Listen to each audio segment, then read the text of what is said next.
Salut les férus! Aujourd'hui, je vous invite à remonter le temps, au cœur de la Renaissance italienne. Une époque où l'art, la science et les idées nouvelles fleurissaient à chaque coin de rue. Mais derrière cette effervescence culturelle, se cachaient aussi des intrigues politiques, des ambitions démesurées et des familles prêtes à tout pour régner sur l'Italie. Parmi elles, une dynastie a su tirer son épingle du jeu et façonner l'histoire de Florence, les Médicis. Comment une famille de marchands a-t-elle réussi à se hisser au sommet du pouvoir, à s'entourer des plus grands artistes et à influencer la destinée de tout un pays? Qui étaient ces hommes et ces femmes capables de manier aussi bien l'or que la diplomatie? Et pourquoi leur nom résonne-t-il encore aujourd'hui comme le symbole de l'apogée de la Renaissance? Dans cet épisode, nous allons retracer les origines de la famille hors du commun, des premiers comptoirs de change aux banques qui ont financé la grandeur de Florence, jusqu'aux manœuvres subtiles qui leur ont permis de devenir les maîtres de la ville. Nous découvrirons comment, grâce à leur flair pour le commerce et leur capacité à se faire des alliés, les Médicis ont construit une fortune qui leur ont permis d'influencer la politique, la religion et l'art, laissant une empreinte indélébile sur l'histoire de l'Italie. Alors prépare-toi à plonger au cœur de la Florence des 15e et 16e siècles, où les ambitions se jouaient à coups de florins et de mariages arrangés. Je suis Michael, et aujourd'hui je te raconte l'histoire de la famille Médicis.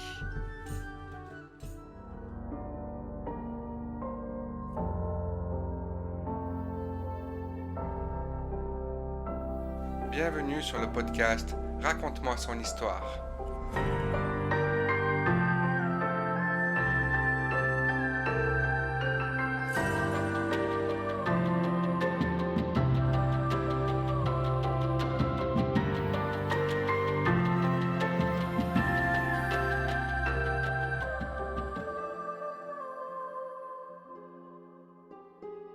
Parmi les villes les plus prospères du Moyen Âge, Florence occupait déjà une place de choix. Avant la peste noire, elle comptait environ 90 000 habitants, ce qui en faisait l'une des villes les plus peuplées d'Europe. Malgré les ravages en raison de cette épidémie qui a décimé une grande partie du continent, Florence a su se relever grâce à son dynamisme économique, notamment dans le commerce du textile, qui en faisait un centre d'échange florissant. Le secteur du textile, particulièrement la production et l'exportation de laine, jouait un rôle essentiel dans la richesse de la ville. La monnaie florentine, le florin, était l'une des plus stables et influentes de l'époque. Utilisée dans toute l'Europe pour le commerce, cette stabilité financière a offert aux familles de marchands et banquiers comme les Médicis une opportunité unique de prospérer et de s'imposer sur la scène internationale. Au cœur de cette Florence renaissante, les Médicis ont su tirer profit des opportunités économiques et politiques de l'époque. C'est dans ce contexte de croissance et de richesse que Giovanni Gibisi de Médicis, fondateur de la fortune familiale, a vu le jour.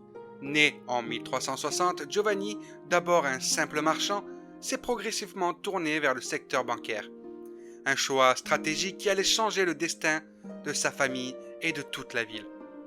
Giovanni Gibisi est souvent vu comme l'architecte de l'ascension des Médicis véritables. Héritant d'une petite banque familiale, il a su la transformer en l'un des piliers de la finance européenne. Sa première grande réalisation a été d'élargir ses activités bancaires, en ouvrant des succursales dans des grandes villes européennes comme Rome, Venise, Genève et Londres. Cela a permis à la Banque des Médicis de diversifier ses revenus et de bâtir un réseau commercial international. L'une des clés de son succès résidait dans sa capacité à nouer des alliances stratégiques. Par exemple, en finançant Jean XXIII, Baldassare Cosa, un pape controversé, Giovanni a assuré à sa banque une position privilégiée en tant que banquier officiel du Vatican. Cette relation n'était pas seulement un atout financier, mais aussi un puissant levier d'influence dans toute l'Europe. Mais contrairement à d'autres familles ambitieuses, Giovanni a su rester en dehors des conflits politiques directs. Homme modeste et discret, Il privilégiait l'accumulation de richesses et la sécurité financière à l'acquisition de terres ou de titres de noblesse. Cela lui a permis de bâtir une fondation solide sans attirer trop d'hostilité. Un choix qui allait s'avérer payant pour les générations futures. En renforçant la stabilité de sa banque et en mettant sur le florin, l'une des monnaies les plus respectées d'Europe, Giovanni a attiré des clients prestigieux, consolidant ainsi la position de sa famille. À sa mort en 1429, il avait laissé à ses fils une fortune considérable, ainsi qu'une influence financière et politique que Cosimo et Lorenzo allaient encore s'étendre dans les décennies suivantes. Après la mort de Giovanni di Bicci, c'est son fils Cosme de Médicis qui reprend les rêves de la famille et continue de développer leur influence. Contrairement à son père, Cosimo n'était pas seulement un homme d'affaires avisé, il était aussi un fin stratège politique, capable de manier la diplomatie avec subtilité. Cosimo, souvent appelé le père de la patrie, a consolidé la fortune familiale tout en renforçant le pouvoir des Médicis à Florence. Sous son leadership, la banque Médicis s'est développée à un tel point qu'elle est devenue une institution incontournable en Europe. Mais au-delà de ses affaires bancaires, Cosimo a marqué Florence par son mécénat. Passionné par les arts et les lettres, il a financé la construction de monuments emblématiques comme le Palazzo Médicis et soutenu de nombreux artistes, parmi lesquels Donatello et Fra Angelico. Cependant, sa montée en puissance a suscité des rivalités, notamment avec les Albizzi, une autre puissante famille florentine. Cette rivalité a culminé en 1433 lorsque Cosimo fut exilé de Florence après une conspiration menée par ses adversaires.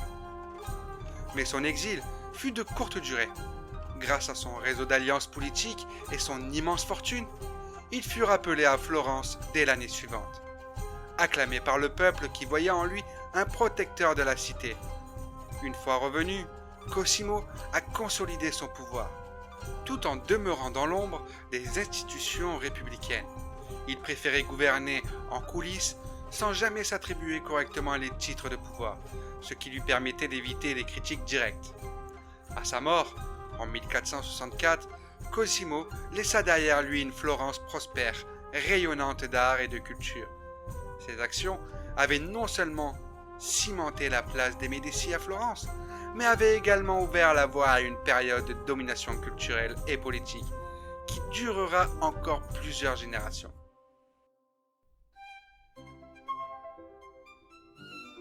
La mort de Cosimo marque un tournant dans l'histoire de la famille. C'est son petit-fils, Lorenzo de Médicis, surnommé Lorenzo le Magnifique, qui allait porter la famille à son apogée. Lorenzo, bien plus qu'un simple banquier ou homme politique, il est devenu un symbole de la Renaissance, incarnant la figure du mécène éclairé. Dès sa jeunesse, Lorenzo a montré un intérêt marqué pour les arts, la poésie et la philosophie. Il a continué l'œuvre de ses ancêtres en soutenant les plus grands artistes de son époque, comme Botticelli, Léonard de Vinci et Michel-Ange. Sous sa protection, Florence est devenue le centre intellectuel et artistique de l'Europe, une véritable plaque tournante pour les artistes et penseurs de la Renaissance. Mais la vie de Lorenzo n'était pas uniquement faite d'art et de lettres. Il a dû naviguer dans les eaux troubles de la politique florentine et italienne. Le complot des Pazzi, en 1478, fomenté par une famille rivale et soutenue par le pape, aurait pu coûter la vie à Lorenzo. Son frère Giuliano y a trouvé la mort, mais Lorenzo a survécu à l'attentat et réussit à réprimer la rébellion qui s'ensuivit. Cet événement renforça son autorité à Florence et lui permet de se présenter comme le protecteur de la ville. Mais contrairement à ses précédents, Lorenzo s'est activement impliqué dans les affaires politiques de Florence et a exercé un contrôle beaucoup plus direct sur la ville. Bien qu'il ne possédait aucun titre officiel de dirigeant, il gouvernait avec une autorité indiscutée. Cependant, sa gestion économique n'a pas été aussi brillante que celle de ses aînés. La banque Médicis a commencé à connaître des difficultés financières sous son règne, en raison d'une mauvaise gestion de ses comptoirs européens. Malgré cela, Lorenzo le Magnifique reste dans l'histoire comme un visionnaire, un homme qui a su faire de Florence non seulement un centre financier, mais aussi le cœur battant de la Renaissance. Sa mort en 1492 marqua la fin d'une époque dorée pour Florence. Après lui, la famille Médicis entre dans une période de turbulence politique et économique. Mais son héritage dans l'art et la culture reste indélébile. Après la mort de Laurent de Médicis, en 1492, c'est son fils Piero de Médicis, connu sous le nom de Piero le Malchanceux, qui prend la relève à la tête de Florence. Cependant, Piero est souvent considéré comme un leader incapable et imprudent, ce qui a conduit à la chute temporaire des Médicis. Et nous rentrons dans la chute des Médicis. Piero de Médicis a hérité du pouvoir à un moment critique. Mais son manque de jugement politique et militaire a provoqué des erreurs stratégiques majeures.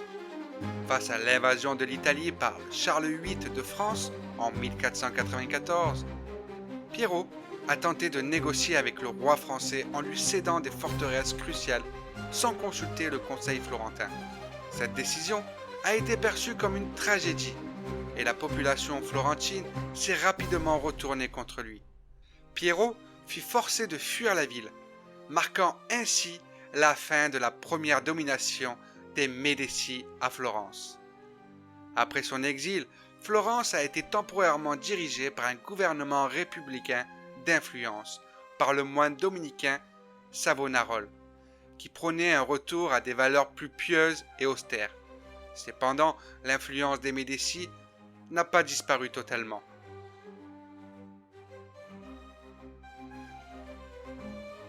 Et nous rentrons dans l'ère de la deuxième domination des Médicis.